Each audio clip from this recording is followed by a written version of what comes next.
Greetings, my beautiful souls. It's your girl Traytriunetheomnist. I'm back at it with another one. There's such a kerfuffle as it relates to romantic love and the expressions of love, and so much confusion as it relates to the expressions of love, right? Because we are all looking at it from the lens of 3D perspective, right? And I'll speak to the scriptures because I grew up under Christian programming, right? And I've also had to deprogram myself from that religious psychosis, right? And religious trauma, yeah? Anyways, I see that relationships, especially romantic ones, seem to be a very important aspect of certain people's life, right? I try to practice the tenets of agape love, right? Not romantic love, because romantic love has a lot of conditions, right? Where the agape love is unconditional. But if ever you are seeking romantic love and you want a connection that is aligned, this is the type of beatitude you ought to look for, or yourself is displaying as well as your partner is displaying within the connection. And it is the scripture found at 1 Corinthians 13:4-7. This is what the New International Version or something, I don't remember, but it says, love is patient and kind. Love is not jealous or boastful or proud or rude. It does not demand its own way. It's not irritable, and it keeps no record of being wronged. It does not rejoice about injustice, but rejoices whenever the truth wins out. Love never gives up. Love never loses faith.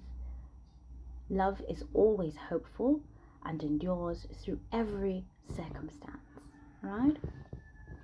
Now, when we are encouraged, especially in scripture, to be in the love vibration and love energy, this is a type of unbiased agape love that the scripture is making mention of, not the romantic sort of eros love that we see being practiced right now, right? And with agape love, it is unconditional. Even though love does have its conditions, agape love is unconditional because of the expressions and the many faces by which it expresses itself, right? So you can have a person who essentially has all of these beatitudes, right? This is why the scripture said, by their fruits you will know them, yes? So you will have a person who will have this abundance of all of these beatitudes, right? If you're looking for a partner who you would deem lovable, and of course you would have to be practicing these things yourself before you're able to attract someone who has these beatitudes or these qualities when demonstrating love, right? And the agape love is unconditional because it can express these beatitudes in family relations, in eros or romantic relations, in friendships, as well as regular day-to-day associations and so forth, right? So you will see love showing up in your reality in someone who is patient, who is kind. The old version of patience is long-suffering, right? I would say patience is a virtue of long-suffering, because that is and long-suffering means you are enduring trials and tribulation for a long time, right?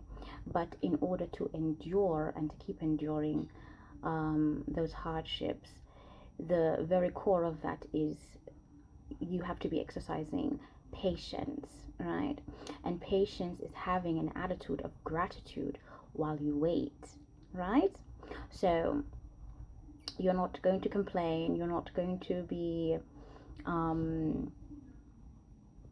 irritable, right? So this is how, when you're going through suffrage, so to speak, right? So how agape shows up in all relations and inner reality essentially is when you have people around you who are exercising their patience with you, they are kind with you.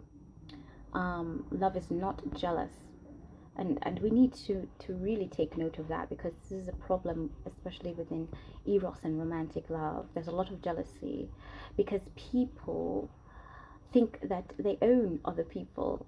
I keep hearing, this person is mine, that person is mine, am I man, am I woman? No, you no one owns anyone. Right? Unless of course you guys have entered into a contract that explicitly states that. Okay, so if you're having jealousy within your connection, you know for a fact that this is not a lovable connection, right? Because jealousy stems from scarcity mentality, that's one, and thinking that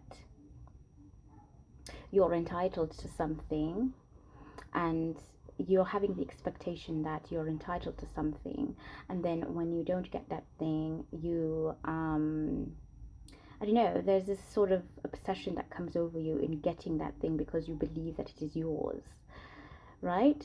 Yes, agape love, no jealousy is included in that, right? It's not boastful, proud, or rude, right? So you would see a lovable person or a loving person display these qualities, okay? And then it says love does not demand its own way. Yes, a lot of the romantic love relations that I'm seeing in my own experience, as well as what I see others are experiencing, everybody wants their own way, right? The ways of agape love, and this is why it's important to stick to your identity. Stop calling yourself gods and goddesses, because only God can display agape love. Only the Most High can display agape love.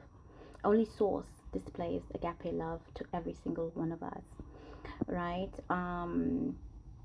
And if you cannot practice the tenets of agape love, right, you cannot liken yourself to God. It's an impossibility, because majority of the things that God forgives and God sacrifices for the greater good, human beings are very selfish. They wouldn't be able to even measure up a quarter of that sacrifice, right?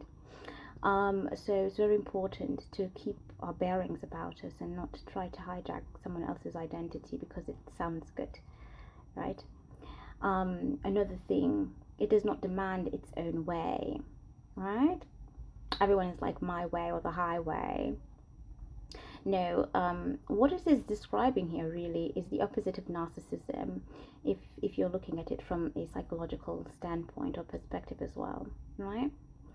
So a narcissistic person will behave in this way, but they will feign certain things like patience, kindness, and all of those things to make it seem like they are a lovable person. And when you're roped in, you see that they're nothing like what they're presenting. And that's what's happening, especially in romantic relationships. We have a lot of undiagnosed persons with narcissistic personality, and they have a distorted worldview of what love really is and the expressions of such, right? So it says it does not rejoice about injustice. So you don't uphold things that are unrighteous, right? And you don't lie, right? It says, but rejoices whenever the truth wins out. Yes? And sometimes you will have to will have to endure through long suffering as the truth wins out, right? Love never gives up, never loses faith, is always hopeful, and endures through every circumstance. So if you're not having these beatitudes of the agape love, right? One, stop comparing yourself to gods and goddesses. And two, learn to practice the tenets of agape love by just being in these beatitudes, right? This is daily struggle. We have to crucify our flesh every single day. It's been your girl, Traytriunetheomnist. Links in the bio, right, for bookings and services that I do provide. I love you all. Have a great one. Bye.